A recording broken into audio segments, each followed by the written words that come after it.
Joining me today is a best-selling author, artist, musician, and poet. She has over 1 million followers on Instagram, including celebrities like Reese Witherspoon and Jay Shetty. She inspires her fans to re-envision moments of division as unity, hope, and self-love. If you love her poetry, you will love her new book, How Far You Have Come, Musings on Beauty and Courage. Morgan Harper Nichols, welcome to the middle. Oh, well, thank you so much for having me. Of course, I mentioned this before we started recording, but this is just such a stunning book. I'm obsessed with it. So first, tell me a little bit about it and what inspired you to create it. Yes, so I started writing this book at the very beginning of the first lockdown, which was just such an interesting time to write because I was just so like everyone else, like, what are we dealing with here? What's ahead? And I was like, I don't know what's ahead. I don't know how to write a book for the future when I don't even know what's going to happen tomorrow. I'm in this incredibly uncertain time thinking, well, I can't really look ahead because I don't know what's ahead like everyone else, but I can look back. I can look back and see if there's something there. So what I started doing is I started going through my phone's camera roll and looking at actual journeys that I had taken over the years. And I landed on this photo that's actually the cover of the book. And I was driving through, well, I was in the passenger seat. We were driving through Albuquerque, leaving Albuquerque, New Mexico at sunrise one morning. And I took this photo that to me is just my favorite photo I've ever taken, I think. And it's just this photo that anybody could have taken if you were right there because it was just so beautiful. And I was like, so happy that I captured this photo. And as I started to look back at this photo, I was like, isn't it interesting that as much as this photo represents something that's so beautiful to me, at the same time, I was really struggling during that time of my life when that photo was taken. I was just dealing with a lot of financial stress, just in my mid-20s, just feeling tired and exhausted and uncertain about the future. And I started to look at these other moments in my life where I had been on a landscape that was aesthetically beautiful to me or calming to me or meant a lot to me, but internally I was struggling. And I recognized that there's something here. There's something to this fact of like, wow, even when we're struggling, even when we're in these difficult moments, we can look back and see, wow, that place was really beautiful. Wow, I was growing in courage in that time, even though I was really stressed out. So that's ultimately how I landed on this concept of how far you have come. And it's really just a book of poetry, art, and essays that I hope gives other people permission to look back at their own stories and embrace and reclaim those moments of beauty and courage in their lives. Well, you are such a positive light, and this book is just a beautiful extension of you. I'm savoring it. I'm only letting myself read 2 to 3 pages a day, and I'm reading it Oh, before I wow. start my day. So, was it therapeutic for you as I'm feeling it's therapeutic for me to read it, for you to put it together? Did you have that same feeling? Oh my goodness. You you absolutely nailed it, like in terms of how I felt when I wrote it, because I don't actually share a lot of my story online. That's always been it's hard. Like it's hard to share your story with people that you don't know. And I'm no exception to that. So for me, it was really healing and, like you said, therapeutic to be able to own these stories in my life. I write about things that like I hadn't even told my sister about, who I'm super close to. And when she found out it was in the book, she was like, wait, that's what happened when you were at that school? I was like, yeah, that's what happened. She had no idea. So it was really good to just say, okay, yeah, I had some work to do. Like I need to be able to own these moments of my life, and putting them on a page and making art about it is definitely one way of doing that for sure. So what has the reaction been like? I'm sure it's so inspiring to be in a position that you're lifting people up on a daily basis through your Instagram, through everything that you're doing. But what have people said about the book specifically?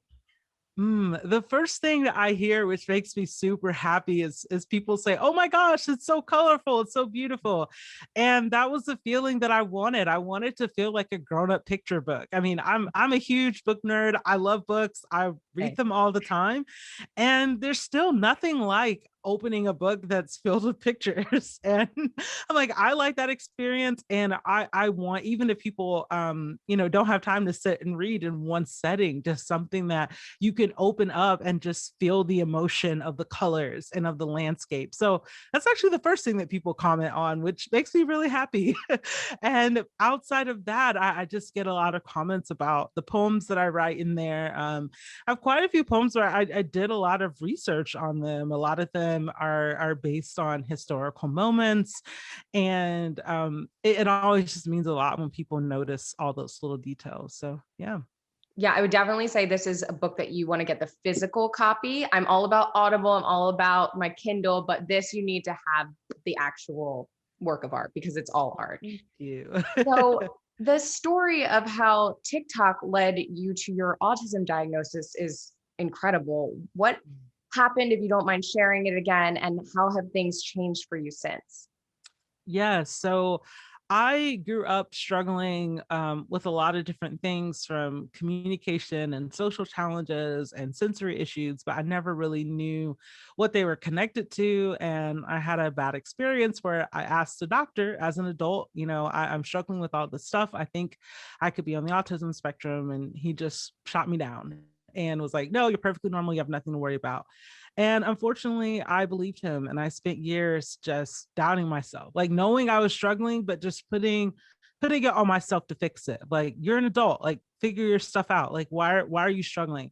And one day the TikTok algorithm decided to show me stories of autistic women who are talking about being diagnosed as adults. And I was like, "Oh, wait a second. I what I thought years ago, like, there is truth to this. I think that I could be autistic." So yeah, it was through TikTok videos that gave me the courage to start Googling again and ultimately end up finding a specialist in my area. So yeah, I was diagnosed earlier this year, and it has just been I had one person who when I shared my diagnosis, they said, "I'm so sorry." And I was like, "This is nothing to be sorry about. Like, I know that I struggle with this, but now to have a name and to have support, Right. that makes it possible to live with it, and to not even just live with it, but to own who I am, and embrace these different parts of me that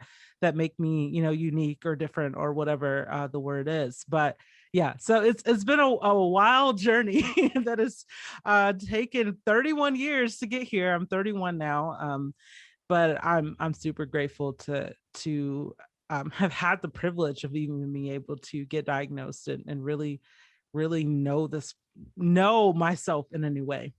Amazing. And something positive out of something like TikTok. So Yeah. that's nice to hear. Yes, yeah, I can definitely see the positives of just being able to people sharing their stories online, and seeing yourself reflected in those stories. So yeah, TikTok has definitely become a place for that, for sure. So, as someone whose work is spreading positivity and helping other people, do you ever personally find yourself in a rut? And if so, what do you do to realign your perspective and energy? That's such a good question. So I am huge about taking breaks. I do not put pressure on myself to write a certain amount every day, or make a certain amount of work, or respond to a certain amount of messages. It varies, and it really does. And that's actually an area where I feel like I'm really proud of myself, is that I sometimes it does have a negative side, because like I'm very good at creating boundaries, but Huh. I've been told by people close to me I'm a little too good at it sometimes. Like, "Morgan, like, loosen up a little bit."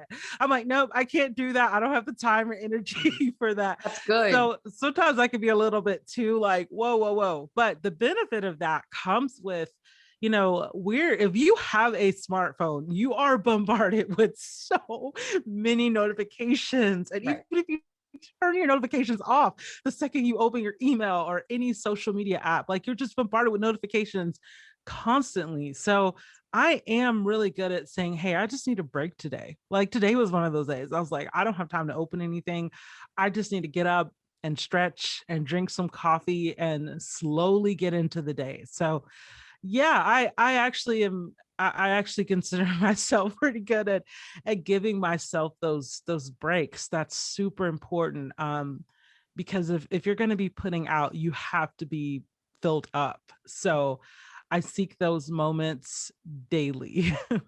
I love that. I need to start doing that more. I always say, okay, no Instagram today. And then I'm scrolling. And it's mindless at this point. I don't even know I'm doing it until I've been on it for Yeah. God knows how long. Oh yeah, I've actually moved all my social media, and I recognize this as a privilege because not everyone has like multiple devices, but I do have an iPad, so I put all of my social media on my iPad, Smart. and it's a lot harder to just walk around all day with my iPad and scroll through it.